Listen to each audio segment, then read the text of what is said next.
21वीं सदी का सबसे बड़ा रहस्य, आखिर कहां गायब हो गया यात्रियों से खचाखच भरा विमान?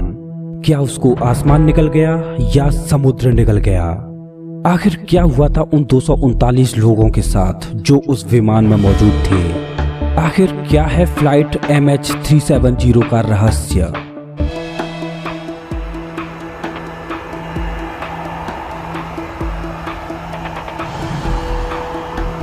मलेशिया एयरलाइंस फ्लाइट 370 उन दो फ्लाइट्स में से एक थी जो कोलालंपुर से बीजिंग के लिए रोजाना उड़ान भरती थी।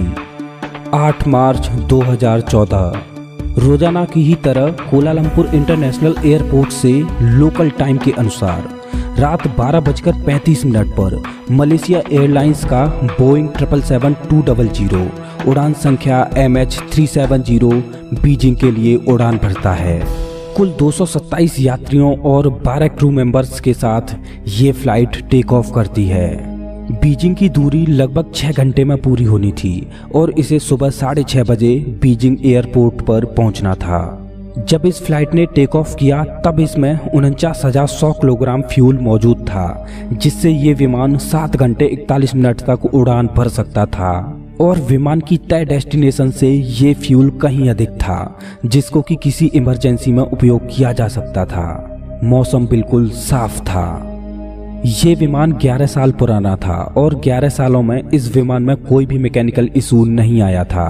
इस फ्लाइट को 12 लोगों द्वारा ऑपरेट किया जाना था और ये 12 क्रू मेंबर्स मलेशिया के ही रहने वाले थे, जिनमें 2 पायलट्स थे। जहाज के कप्तान थे जहरी अहमद शाह। उनकी उम्र 53 साल थी और उन्होंने 1981 में एयरलाइंस ज्वाइन किया था और उन्हें 18,000 घंटे की फ्लाइट उड़ाने का अनुभव था। जहाज का को पायलट था 27 वर्षीय फारिक अब्दुल हमीद, जिसने 2007 में एयरलाइंस ज्वाइन की थी और उसे 2700 घंटों का फ्लाइट उड़ाने का अनुभव था। टेक ऑफ के करीब 38 मिनट बाद जब विमान साउथ चाइना ओशियन के ऊपर से गुजर रहा था, तब MH370 की एयर ट्रैफिक कंट्रोल के साथ आखिरी बार बात हुई।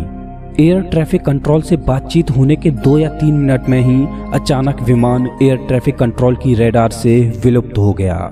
इसका कारण था कि विमान पर लगे ट्रांसपोंडर ने काम करना बंद कर दिया था। ट्रांसपोंडर एक ऐसी डिवाइस होती है जो सिग्नल्स को रिसीव करती है और ट्रांसमिट करती है। आसमान में कोई भी बादल नहीं था और ना ही कोई तूफान था। सब कुछ एकदम साफ था। आमतौर पर ट्रांसपोंडर इस तरह से काम करना बंद नहीं करते। विमान को ढूंढने के लिए एक रेस्क्यू टीम को वहां भेजा गया, जहां एयर ट्रैफिक कंट्रोल ने विमान के साथ आखिरी बार संपर्क किया था, लेकिन उनकी खोजबीन से विमान का कोई भी सुराग नहीं लग पाया।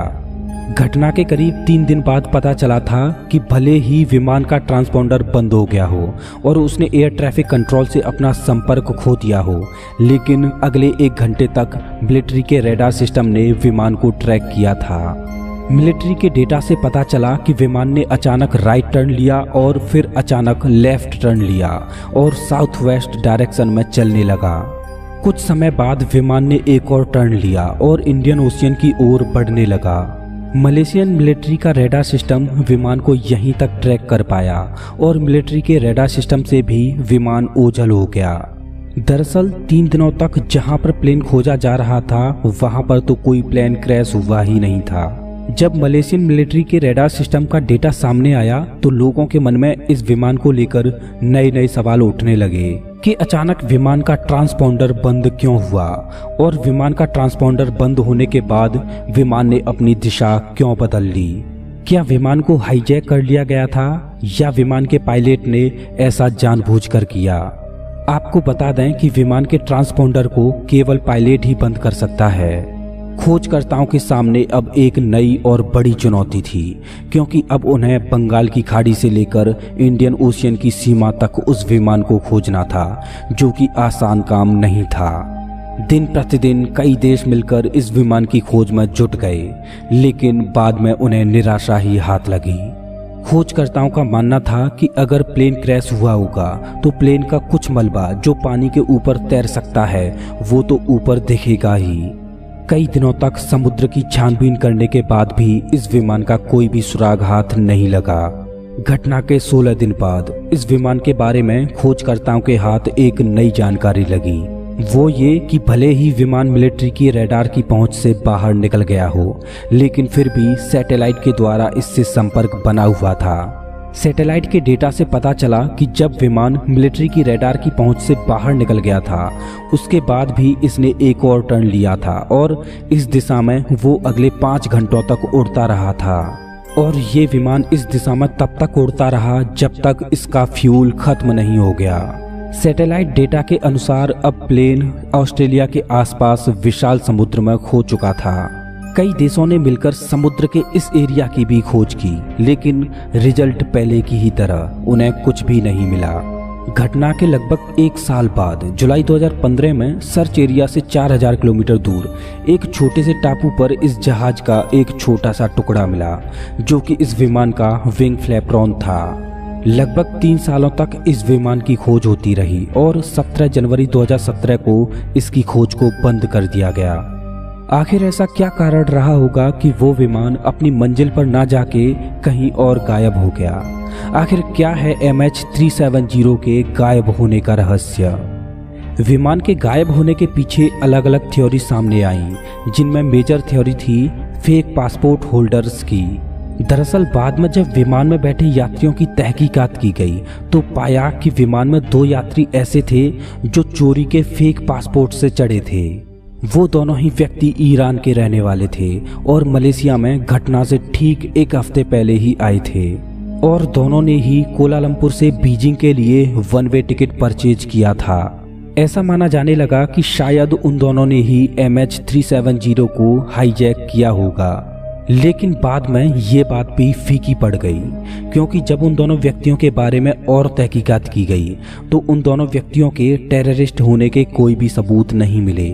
और अगर विमान हाईजैक हुआ होता तो किसी भी टेररिस्ट ऑर्गेनाइजेशन ने अपनी मांग तो जरूर रखी होती, लेकिन ऐसा कुछ भी नहीं हुआ। बाद में ऐसा माना जाने लगा कि कहीं ऐसा तो नहीं कि विमान के क्रू मेंबर्स ने ही विमान को हाईजैक कर लिया हो और उसका ट्रांसपॉन्डर भी बंद कर दिया हो ताकि उसे ट्रैक ना किया जा सके। इस केस में सबसे प्राइम सस्पेक्ट थे जहाज के कप्तान जहरी अहमद शाह। जब अहमद शाह की बीती हुई जिंदगी के बारे में जांच पड़ताल की गई तो ऐसा कुछ भी नहीं मिला जिसकी वजह से अहमद शाह को विमान हाईजैक करना पड़े, और ना ही वो किसी मानसिक बीमारी के शिकार थे जो ऐसा करते। साथ ही अन्य क्रू मेंबर्स की भी जांच पड़ताल की गई, लेकिन किसी के भी खिलाफ हाईजैकिंग का सबूत नहीं मिला। अमेरिकन इंटेलिजेंस ऑफिसर्स का मानना था कि किसी ने विमान को इंडियन ओशियन में टर्न लेने से पहले ही ऑटो पायलट पर प्रोग्राम कर दिया था, और इससे पहले ट्रांसपॉन्डर को भी किसी ने मैनुअली बंद किया था। लेकिन इस थ्योरी की सपोर्ट में भी ऐसा कोई भी सबूत नहीं मिला जो साबित कर पाए कि ऐसा भी कुछ हुआ होगा। बाद में कुछ अजीबोगरीब थ्योरी भी सामने आई, जैसे एलियंस द्वारा विमान का अपहरण करना, या विमान का किसी दूसरी डायमेंशन में चले जाना, या पैरेलल यूनिवर्स में चले जाना। लेकिन इस सब के बीच एक ऐसी भी थ्योरी सामने आई जो इन सब थ्योरीज पर भारी पड़ती है, और शायद ऐसा ही कुछ हुआ होगा। दरअसल विमान में किसी वजह से आग लग गई होगी, और शायद इसी वजह से विमान को वापस मलेशिया की तरफ लाया गया, जिससे कि नज़दीकी एयरपोर्ट पर विमान को इमरजेंसी लैंड कराया जा सके। और आग की वजह से विमान में पावर फ्लक्चुएशन हुआ हो, जिस वजह से सारे कम्युनिकेशन सिस्टम बंद हो गए हों। लेकिन इस थ्योरी में भी सवाल उठते हैं कि अगर विमान में आग लगी होगी तो विमान को मलेशिया के किसी एयरपोर्ट पर लैंड क्यों नहीं कराया गया, और फ्लाइट मलेशिया के ऊपर क्यों उड़ती रही, और बाद में उसने इंडियन ओशियन की ओर टर्न क्यों लिया। और अगर फ्लाइट को इंडियन ओशियन में ही क्रैश कराना था तो आखिरी टर्न के बाद फ्लाइट अगले 5 घंटों तक, जब तक कि उसका फ्यूल खत्म नहीं हो गया, तब तक क्यों उड़ती रही। काश कि MH370 का मलबा ही मिला होता, जिससे कि पता चल पाता कि उस विमान में ऐसा क्या हुआ था। लेकिन अफसोस, कोई नहीं जानता कि उस रात उन 239 लोगों के साथ क्या हुआ। क्या कभी MH370 के रहस्य से पर्दा उठ पाएगा? दोस्तों, आपके क्या विचार हैं MH370 फ्लाइट के बारे में? प्लीज कमेंट बॉक्स में जरूर बताएं। अगर वीडियो अच्छा लगा हो तो लाइक करें, और ऐसे ही रहस्यमय वीडियोज के लिए चैनल को सब्सक्राइब करें, साथ ही बेल आइकन दबाएं।